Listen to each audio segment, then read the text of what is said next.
আজ নিয়ে চলে এসেছি আমাদের picnic special menu chicken biryani. তবে এই বছর আমাদের দ্বিতীয়বার পিকনিক। ওই যে বছরের শুরুতেই ছোট্ট করে একটা পিকনিকের আয়োজন হয়েছিল বাড়ির সাথে। আরে গত পরশু একটা পিকনিক করেছি, মানে ওই 20 তারিখ। তবে একটু ব্যস্ত থাকার কারণে ভিডিওটা পোস্ট করতে একটু সময় লেগে গেল। তবে এই পিকনিকটা আমরা বন্ধুরা মিলে করেছি, ভীষণ এনজয় করেছি। সত্যি বলতে এই কলেজ শেষ হয়ে যাওয়ার পর সবাই নিজের নিজের প্রফেশনে এতটাই ব্যস্ত যে কারোরই আর সময় হয়ে ওঠে না একসঙ্গে একটু টাইম স্পেন্ড করার।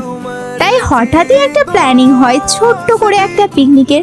আর তার সঙ্গে হাজার গল্প, আড্ডা, পুরনো কথা, স্কুলের দিনগুলোর সব কথা যেন এক পলকে ছবির মতো ভেসে উঠেছিল।